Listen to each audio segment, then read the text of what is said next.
Tonight on the Night Report, local voter advocates are weighing in on the Save America Act, what it could mean for this year's midterm elections. Snow continues across the inland northwest. We're tracking mountain snow and when rain turns to snow in low elevations tonight. Plus, a bill to enact an income tax on some in Washington passed the state Senate. We break down the Millionaires Tax and the impact it could have moving forward.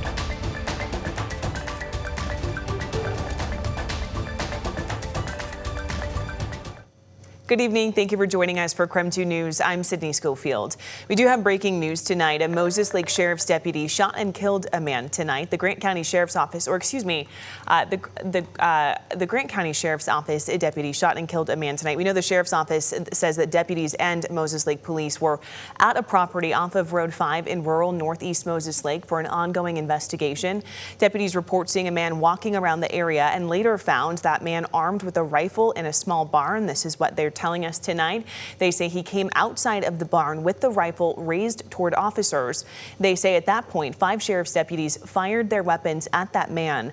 The sheriff's office says no Moses Lake police fired. The man died at the scene. His name has not yet been released. Detectives from other agencies will investigate as both the sheriff's office and police department were involved.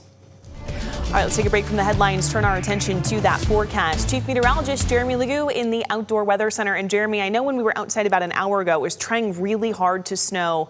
What is it looking like now? It's trying so hard, but it's not happening. We have a little bit of a misty drizzle coming on down low. You get up to the airport, they're reporting snow, but it's splitting hairs here. Temperatures pretty close to freezing across the region. It's been coming down as snow for a little while over in Coeur d'Alene, and up in the mountains, it's been coming down as snow all day. Our weather advisories last through tomorrow morning for 4th of July and lookout passes through about 10 a.m.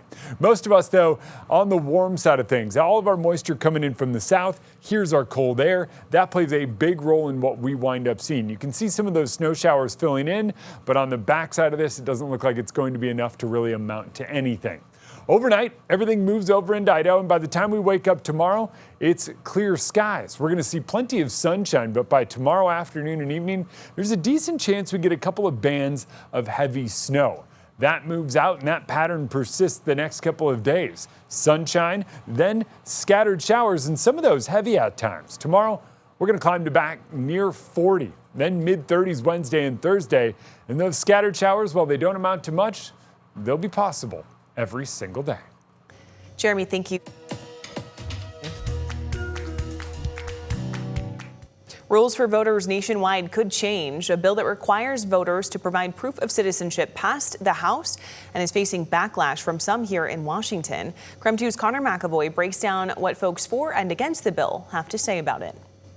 Voting at the polls this midterm election might look a little different. That's because the Save America Act, backed by the Trump administration, aims to prevent voter fraud and verify that each person who votes is a U.S. citizen. If passed, voters would need a valid ID before registering to vote in a federal election, mostly through a passport or birth certificate, and provide proof of citizenship. No mail-in ballots would be allowed except for special circumstances, such as having a disability.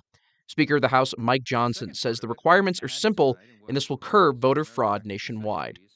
The very common sense requirement that you have a photo ID if you're going to vote. While its supporters say it'll protect the right to vote, folks like Allison McCaffrey with the League of Women Voters in Washington State argue it'll make it more difficult and disincentivize voter turnout. It would cause hardship on letting people vote for so many millions of people nationwide. She says the requirement to either have a birth certificate or passport is unfair if a person has changed their last name and doesn't have a passport. This would be a hardship on married women and other Americans who have changed their names, who would then be required to get updated documents in order to register to vote. We want easy access to this basic right of ours. The bill passed the House and now waits in the Senate for consideration.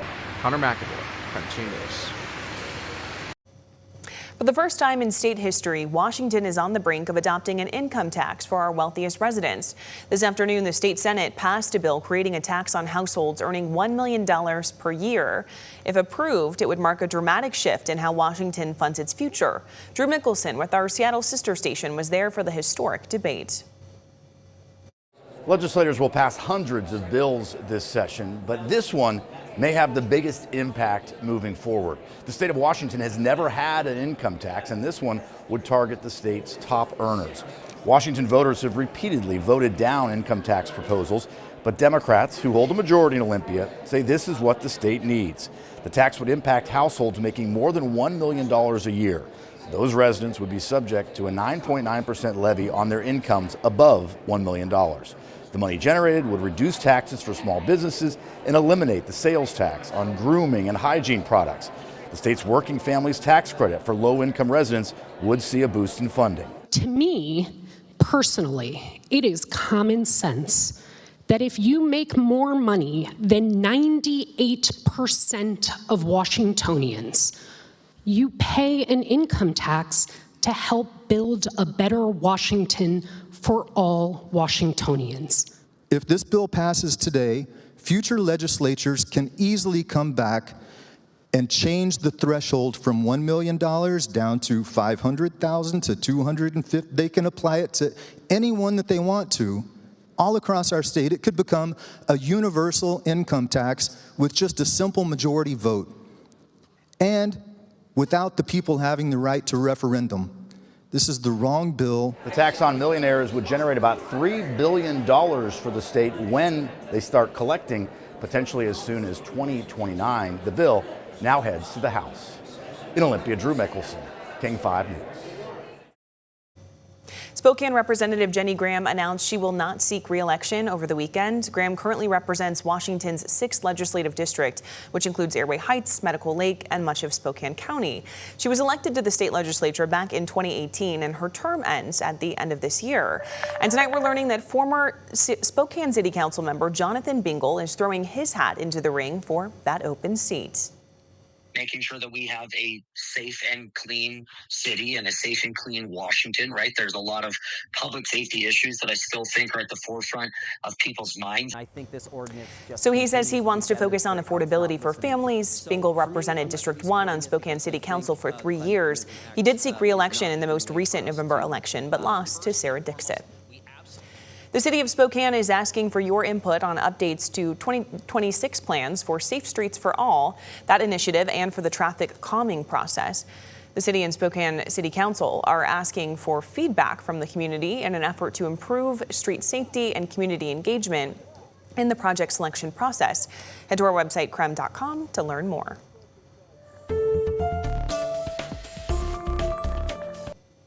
It is time for your Night Beat with a quick look at today's top stories. The Spokane Transit Authority says its double-decker buses will return to full service by the end of this month.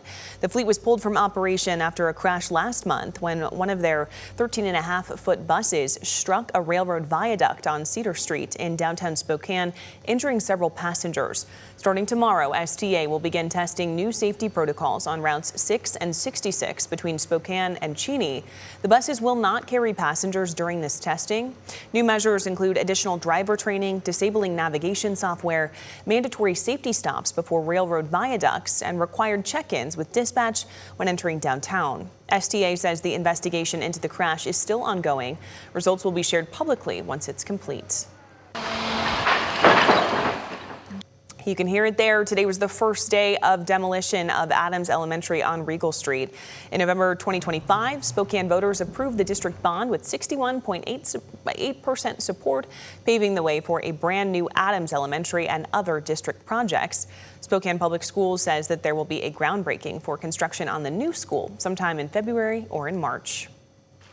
The city of Spokane and Spokane County have less than 2 weeks to come up with a plan to provide safe drinking water for people affected by PFAS, also known as forever chemicals. PFAS has the potential to cause harmful health conditions. The order came just days before the Spokane airport updated city and county leaders about the contamination. They will need to figure out how to provide bottled water or filters to people with contaminated private wells in the northern part of the West Plains area. The Department of Ecology also requires them to come up with long-term interim action plans by early May. Lawmakers in Olympia are considering a soda tax, which would add 3 cents per ounce to sugary drinks all across the state. Since 2015, 8 cities, including Seattle, implemented similar taxes. A 2024 University of Washington study tracked 400 households after those taxes took effect in other cities. They found lower income households reduced purchases of sweetened beverages by nearly 50%, higher income houses by roughly 18%. The House bill in Washington has not had a hearing yet, but it is still alive in committee. That's it for your Night Beat. For more on any of these stories, just head to our website, KREM.com. Still ahead tonight, as the search for Nancy Guthrie enters its 3rd week, investigators are holding out hope that the 84-year-old is still alive. Everything we know ahead. And 3 are dead, 3 more hospitalized after a shooting at a hockey rink in Rhode Island. Everything we know after the break.